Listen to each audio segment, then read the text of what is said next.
এই শফিকুল আলম বলে একজন ফটোগ্রাফিক সাংবাদিক, এটাই তো ফটো সাংবাদিক বলে নাকি, তো এর নাম হলো কি শহীদুল আলম। এই লোকটাকে এখন একটা আমার পুরো বাটপাড় ছাড়া আর কিছুই মনে হয় না, এবং মনে হয় যে সে বস্তুত ওই যে জামাত ইসলামের প্রোডাক্ট, এবং বিশেষ করে টার্কির একটা টার্কির একটা এজেন্ট হতে পারে আমার ধারণা। বাংলাদেশে তো তুরস্কের ভালোই পয়সা করে এখানে খরচ টরচ হয়। তুরস্ক তো এখন বিভিন্ন দেশে তাদের এজেন্ট নিয়োগ দেয়। কিন্তু ওই আমেরিকার এজেন্ট আমার তো মনে হয় না। যদি আমেরিকার এজেন্ট হতো তাহলে ওই যে কিছুদিন আগে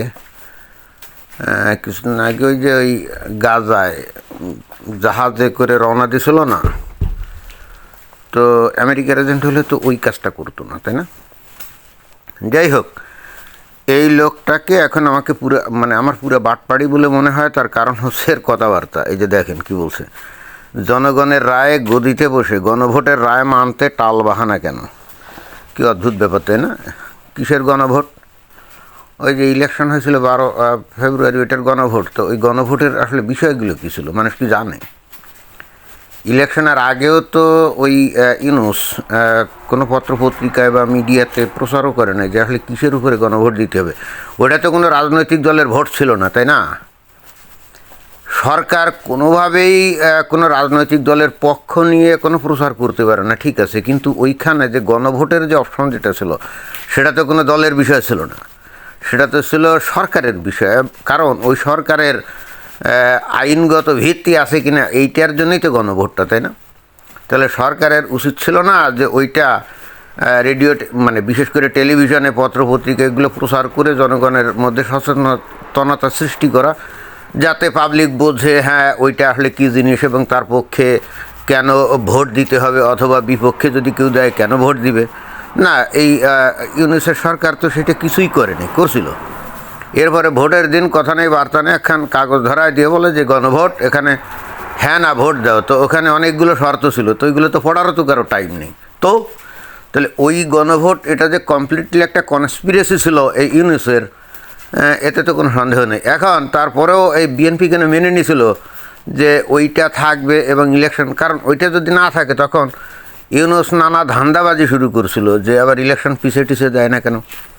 এই জন্য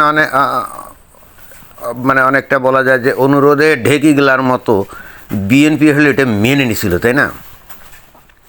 তো এখন গণভোটের রায় বাস্তবায়ন বিএনপি করছে না, আর করবেই বা কেন? অলরেডি এই শহীদুল আলমের শুনছে না যে ওই যে আন্দোলন যারা করছিল, কথিত আন্দোলন আর কি, আসিফ তারপরে নাহিদ, তারা তো বলেই দিয়েছে ওটা আসলে কোনো গণ আন্দোলন ছিল না, ওটা ছিল আমেরিকার ডিপ স্টেটের একটা প্রজেক্ট, যেটার ভাড়াটি হিসাবে এরা টাকা পয়সা নিয়ে কাজ করছিল, এবং ওই স্নাইপার রাইফেল দিয়ে এরা নিজেরাই নিজেদেরকে হত্যা করছিল। সেটা তো অলরেডি এই নাহিদ বলে দিয়েছে না, হাদিকে নাকি ডিপ স্টেট হত্যা করছে। তো হাদিকে যদি ডিপ স্টেট হত্যা করতে পারে, তাহলে গণ আন্দোলনের কথিত গণ আন্দোলনের সময় ওই যে নিজেদের লোককেই নিজেরা স্নাইপার রাইফেল দিয়ে মারে নাই, এবং মারছে তো, ঘটনা তো সেরকম ঘটছে, তার প্রমাণও তো আছে, তাই না? তাহলে এই যে গণ আন্দোলন যেটা ছিল, এটা তো আসলে কথিত একটা গণ আন্দোলন, ভুয়া গণ আন্দোলন। এটা বস্তুত আমেরিকার ডিপ স্টেটের একটা প্রজেক্ট ছিল, যেটা সাফল্য লাভ করছে, এই আর কি, আর তো কিছু না। এটা তো দেশের জনমানুষের স্বার্থ রক্ষার জন্যও ছিল না, গণতন্ত্র উদ্ধারও ছিল না, কিছু ছিল না। আমি যদি তর্কের খাতিরে ধরে নিই যে শেখ হাসিনা একটা স্বৈরাচারী সরকার ছিল, বারবার নিজস্ব স্টাইলে ভোটাভুটি করে ক্ষমতায় থাকছিল, 15-16 বছর অলরেডি ছিল। আচ্ছা, ইটস ওকে, ফাইন, স্বৈরাচারী, তাকে আমরা খেদাবো। কিন্তু যারা আন্দোলন করবে তারা তো জনগণকে এই এক প্রতিশ্রুতি দিবে যে আমরা বাংলাদেশ থেকে স্বৈরাচারী শাসন হটিয়ে গণতন্ত্রে উত্তরণ করব, কি এই কথাগুলো বলবে না? আমরা কিন্তু সেই সময় যারা আন্দোলন করছিল তাদের মুখ থেকে একটা কোনো দিন কথা শুনি নেই যে তারা বলছে যে বাংলাদেশে গণতন্ত্র ফিরিয়ে আনবে। তারা খালি বলতেছিল সংস্কার সংস্কার, কিন্তু কী সংস্কার তা কিন্তু না। এবং মনে হচ্ছিল যে সংস্কার বলতে আসলে তারা বোঝাচ্ছিল যে এই 15-16 বছর ধরে আওয়ামী লীগের লোকজনরা, নেতা কর্মীরা লুটপাট করে খেয়েছে, অর্থাৎ সংস্কার হিসেবে এখন আমরা খাবো, এবং বাস্তবে তাই ঘটছে না। বাস্তবে এই পোলাপাইনগুলা এই ক্ষমতার একেবারে কেন্দ্রে ছিল, এরা এখন হাজার হাজার কোটি টাকার মালিক হয়ে গেছে মাত্র 1.5 বছরে। চিন্তা করা যায়, এই 1.5 বছরে আওয়ামী লীগের লোকজন তো 15 বছর ধরে হয়তো 1.5 কোটি টাকার মালিক কেউ কেউ হতে পারে, কিন্তু এরা তো মাত্র 1.5 বছর হয়ে গেল, তাই না? আমার মনে হয় সংস্কার বলতে ওরা ওটাই বুঝাইছিল। এরা কিন্তু কখনোই গণতান্ত্রিক বাংলাদেশে উত্তীর্ণ করবে এই ধরনের কোনো প্রতিশ্রুতি কখনোই দেয় নাই। আর তার চাইতে বড় কথা হলে শহীদুল আলম তো এখন শুনছে যে নাহিদ আর ওই আসিফ বলেই ফেলছে যে তাদের আন্দোলন আসলে কোনো গণ আন্দোলন কিছুই ছিল না, জনগণের সাথে এর কোনো সম্পর্কই ছিল না, তাদেরকে বেসিক্যালি ওই ব্ল্যাকমেল করা হয়েছিল ইমোশনালি। ওই যে নিজেরাই নিজেদের কিছু লোককে ওই ডিপ স্টেটের এজেন্ট নিজেরাই কি করছে, ওই যারা আন্দোলন করতেছিল তাদের কতগুলো লাশ ফেলে দিয়ে তারপরে সেগুলো নিয়ে আন্দোলন করা হয়েছিল, যেটা তো অলরেডি বোঝা যায়। কারণ এই যে নাহিদ বলছে যে ওসমান হাদিরা নাকি ডিপ স্টেট হত্যা করছে, তো তাই যদি হয় নিজেরাই নিজেদের হত্যা করে যদি এই এই ওসমান হাদি, সেও তো একজন সেই বৈষম্য বিরোধী গণ আন্দোলনের একজন নেতা ছিল, কি ছিল না? তো তারা যদি ডিপ স্টেট হত্যা করতে পারে তাহলে অবশ্যই ওই আগেও যখন আন্দোলন করছিল নিজেদের লোকদেরকে নিজেরাই ডিপ স্টেটের লোক হত্যা করছে, তাই না? তো এই যদি হয়, টোটাল জিনিসটাই যদি হয় আমেরিকার ডিপ স্টেটের বা সিআইএর একটা প্রজেক্ট, তাহলে এখানে গণভোট এগুলো তো ফালতু হয়ে গেল। কিসের গণভোট? এবং আসলে ইউনূস সেটা জানতো বলেই আপনারা যদি দেখেন যে এই গণভোটের বিষয়টা মানে কোন মানে গণভোট নিবে, ভালো কথা, কোন বিষয়ের উপরে গণভোট নিবে, তাহলে মোহাম্মদ ইউনূস কখনো মিডিয়া থেকে এগুলো প্রচার করছে যে সেই গণভোট কোন কোন পয়েন্টের উপরে হবে? কোনোদিনও বলে নাই। কিন্তু তার মানে সব গোপন গেছে। কেন গোপন গেছে? বস্তুত মোহাম্মদ ইউনূস ছিল একটা তার বৈধতা, কারণ সে তো অবৈধ সরকার ছিল, সে চাচ্ছিল সামহাও একটা বৈধতা। এবং আমার ধারণা এই গণভোটে মানুষ নাতে বেশি ভোট দিয়েছিল। হয়তো জামাতে ইসলামের লোকজন কিছু হয়তো হ্যাঁতে দিয়ে থাকতে পারে, বাট যারা নাকি বিএনপিকে ভোট দিয়েছে আমার ধারণা তো খুব বেশি মানুষ হ্যাঁতে ভোট দিয়েছিল আমার তো মনে হয় না।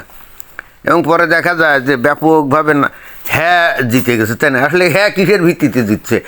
যারা নাকি হ্যাঁতে দিয়েছে তারা জানে যে আসলে গণভোটটা কিসের করেছিল কেউ বলতে পারবে না, এখনও বলতে পারবে না, এখনও স্টিল বলতে পারবে না যে ঘটনাটা কী। অথচ এই শহীদুল আলম চলে আসছে, গণভোটের রায় বাস্তবায়ন করছে না। তো বাবা তুমি কি মানে বড় নেতা নাকি? মানে তুমি কোথাকার কোন সেটের বাল, তুমি এসে এই ধরুন ফালতু পেশাল পাঠতেছ। গণভোটটা কী জিনিস সেই বেটা নিজেও তো জানে না যে কিসের উপরে গণভোটটা হয়েছিল। আমি নিশ্চিত করে বলতে ওরা নিজেও জানে না, আবার চলে আসছে গণভোট বাস্তবায়ন করতে হবে, তাই না? মানে টাউট বাটপাড়ে দেশটা গেল ভরে, এটাই হলো বাংলাদেশের জন্য দুঃখের কথা। যে বা যারাই প্রভাবশালী হয় সালা কতগুলি টাউট বাটপাড় ছাড়া এই বাংলাদেশে কেউ আর প্রভাবশালী হয় না, ক্ষমতাও যায় না। তো টাউট বাটপাড়ে যদি একটা দেশের একেবারে কেন্দ্রীয় যে যারা নাকি শাসন করে তারা যদি সব টাউট বাটপাড়ে ভর্তি থাকে, তো ওই দেশের কপালে কি থাকবে বলেন? যে বা যারাই ক্ষমতায় যাবে সব লুটপাটের ধান্দা। এর নট এ সিঙ্গেল ওয়ান যারা আসলে দেশকে ভালোবাসে এবং দেশের ভালো চায়, মঙ্গল চায় এবং সামনের দিকে এগিয়ে নিতেছে না। Each and every one just want two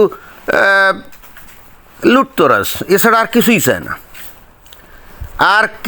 চায় না, তাদের আর কোনো চিন্তা নেই, কোনো ভাবনা নেই। প্রত্যেকেই বসে আছে জাস্ট দেশটাকে লুটপাট করে খাবে, চুষে খাবে, মানে কীভাবে এগুলো করবে। এবং এটার কারণও আমি জানি, কারণ ওই যে ধর্মীয় চেতনা। কারণ দেশ গড়ে তোলার জন্যে তো আর বেহেশতে কোনো পুরস্কারের ব্যবস্থা নেই, আছে? দেশকে কী পরিমাণ ভালোবাসলো, দেশকে কী পরিমাণ সেবা করলো, এর ভিত্তিতে তো ওই পরকালে ওই কিয়ামতের মাঠে কোনো বিচার আচার হবে না। তো সেখানে বিচার আচার হবে কত নামাজ পড়ছে, কত রোজা রাখছে, কয়টা গরু কোরবানি দিছিল, তাই না? এর উপরে তো তাহলে দেশে ভালোবাসার তো কোনো দরকার নেই। আর আকাম কুকাম করে যদি আয় উপার্জন করে তো তওবা করে নিল, হজ করলো, নিরপরাধ নিষ্কলুষ শিশুর মতো নতুন জন্মগ্রহণ করলো, দ্যাটস অল। তো হ্যাঁ, এটাই হলো বক্তব্য। ধন্যবাদ।